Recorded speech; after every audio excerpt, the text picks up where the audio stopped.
সবাইকে জানাই রাধে রাধে। রাধারানীর নাম নিয়ে সকালটা শুরু করলাম। তারাপীঠে আজ আমাদের দ্বিতীয় দিন। আমরা ওই 3টে নাগাদ ঘুম থেকে উঠে স্নান সেরে পরিষ্কার জামা কাপড় পরে এবার আমরা মন্দিরের দিকে হাঁটা দিচ্ছি। আর হ্যাঁ, এখন ঘড়ির কাঁটায় বাজছে 4টে। তো আমরা মন্দির তো এসে গেছি, এবার চটপট করে যাই লাইনটা দিয়ে দিই। কি জানি কতক্ষণে আমাদের পুজো কমপ্লিট হবে। তো চলো মন্দিরের দিকে যাওয়া যাক। আসার সাথে সাথে আমরা লাইনে দাঁড়িয়ে পড়েছি, কিন্তু দেখো কত ভিড় চারিদিকে। 1-2 জন তো আবার 2:30 থেকে 2টো থেকে লাইন দিয়েছে, তাদেরকে ভুলভাল বুঝিয়ে দেওয়ার জন্য তারা আবার আমাদের পরেও লাইনে দাঁড়িয়েছে। সেই গল্পই লাইনে দাঁড়িয়ে দাঁড়িয়ে চলছিল। তো চলো ধীরে সুস্থে, লাইনটা তো এগোচ্ছে, তো ভেতর দিকে যাওয়া যাক। পুজোটা হোক, তারপরে আবার কথা বলছি। মায়ের আশীর্বাদে বেশ তাড়াতাড়ি আমাদের পুজো হয়ে গেছে। এখন ঘড়ির কাঁটায় বাজছে 6টা 5। এত তাড়াতাড়ি যে আমাদের পুজো হয়ে যাবে সেটা ভাবিনি, কিন্তু এখনো বহু মানুষের পুজো করানো বাকি আছে। এনাদের পুজো শেষ হতে হতে হয়তো অনেক রাতই হয়ে যাবে।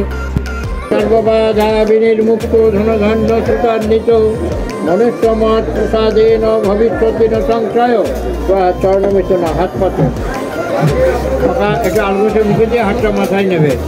অকাল মৃত্যু হরণ সর্বব্যাধি বিনাশন নারায় পদদশম পিতা শিরসা ধারম্য।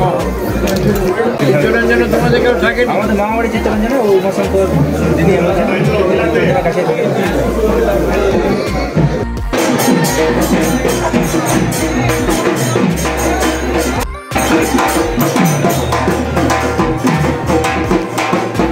চলো, আমাদের পুজো হয়ে গেছে।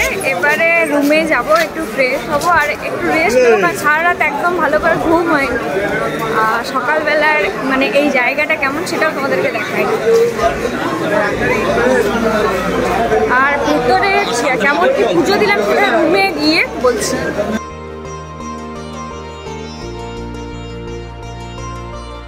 তো মন্দির থেকে এসে একটু রেস্ট করছিলাম, একটু ঘুমিয়ে গিয়েছিলাম।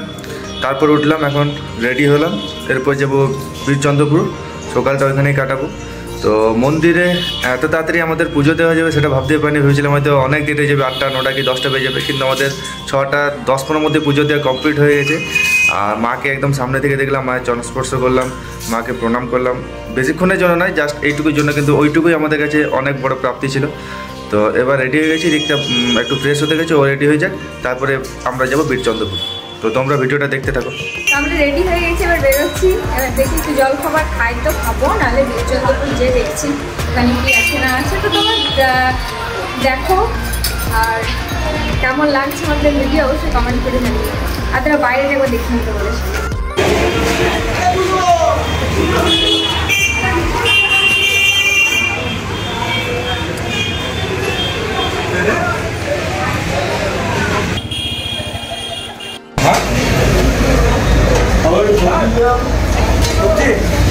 আমরা হোটেলের সামনে একটা নিরামিষ দোকান পেয়েছি, ওখানে তোমার লুচি আর ঘুগনি, 1 প্লেটের দাম হচ্ছে 30 টাকা। সেটাই আমরা খাবো। একটা প্লেটই নিচ্ছি, কারণ 1 প্লেটে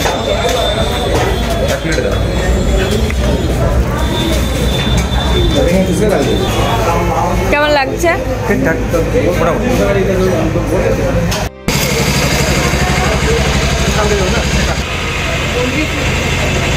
এই জায়গাটাতে আমরা 10 মিনিট ধরে একই রকম ভাবে দাঁড়িয়ে আছি, একই রকম ভাবে। মানে এত জাম এই জায়গাটা, মানে একটাই লাইন যেখানে মানুষ বেরোচ্ছে, গাড়ি বেরোচ্ছে, টোটো বেরোচ্ছে, মানুষ লজ থেকে বেরোচ্ছে। মানে এই একটাই রাস্তা, আরও একটা রাস্তা থাকলে বেশ ভালো হতো। বললাম না আরেকটা রাস্তা থাকলে ভালো হতো, সেই জন্য জায়গাটা মানে ভগবান আমাদের কথাটা শুনে।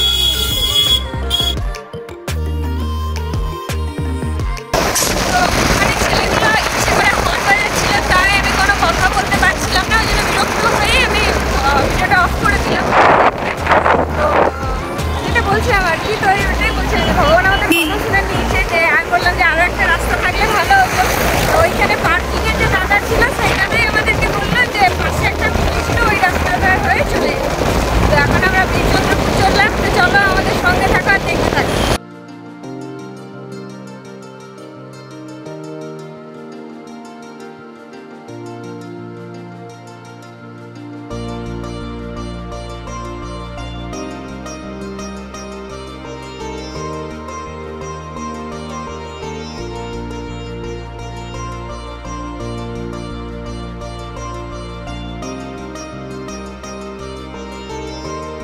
এখানে যেহেতু ভিডিও করা এলাও নেই, তাই ঠিক সেভাবে দেখাতে পারলাম না।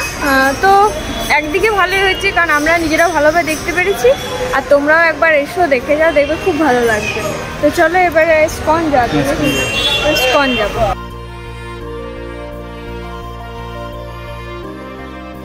এই জায়গাটাই হলো নিত্যানন্দ মহাপ্রভুর জন্মস্থান। পাশেই যে জায়গাটা দেখবে তোমরা, সেটাকেই বলা হয় বীরচন্দ্রপুরের যমুনা। এখন জল প্রায় শুকিয়ে গেছে। কথিত আছে জগন্নাথ দেবের পুরীতে যে মন্দির আছে, সেই মন্দিরের বিগ্রহের কাঠটা এখানেই ভেসে এসেছিল।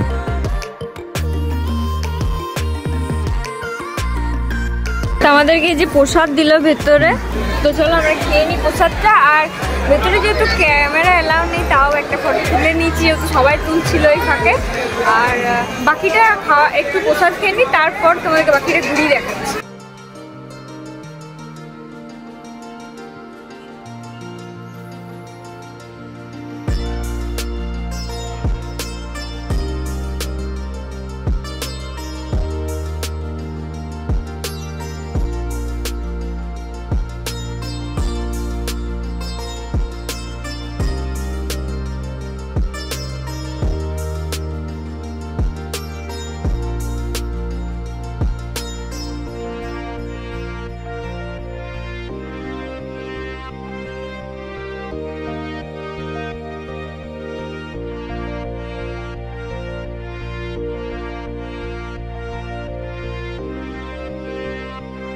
মন্দিরের ঠিক উল্টো দিকেই তোমার খাওয়ার ব্যবস্থা এই গলিটাতে। তো চলো যাই।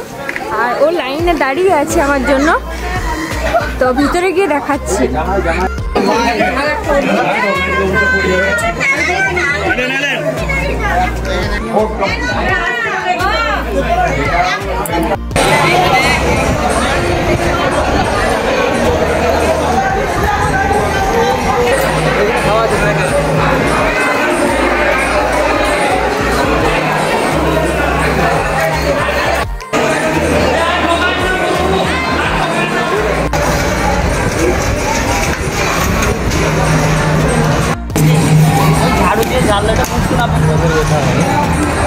দর্শন হলো নাকি?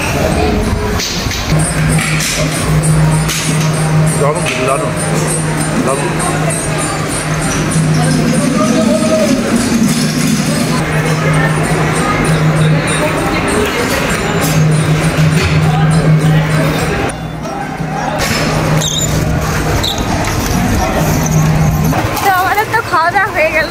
তো এবার আমরা বেরিয়ে পড়েছি নিত্যানন্দের বাড়ি দেখবো আর গৌর মঠ যাবো। তো ওখানে কি জানি ক্যামেরা অ্যালাউ করবে কিনা দেখি। চলে এসেছি দেখতে গেলে। এই যে এইটাই হচ্ছে শ্রী শ্রী নিত্যানন্দ প্রভুর জন্মস্থান, নিতাই বাড়ি। খুব সুন্দর বলো।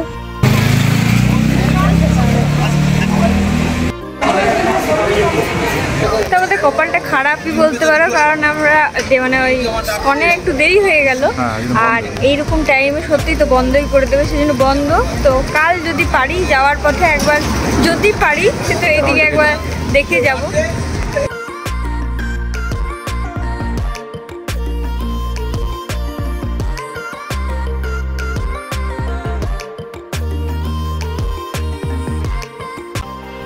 সব কিছু একসাথে হয় না, সেই জন্য দুটো জায়গায় আমাদের দেখা হলো না, দরজা বন্ধ আছে। কাল যাওয়ার দেখা করতে সামনেই তো। হ্যাঁ, যদি কাল হয় তো কালকে যাওয়ার কথা একবার এদিক থেকে ঘুরে যাবো, কারণ এইসব জায়গা বারবার তো আসা হয় না। তো চলো ফেরা যাক।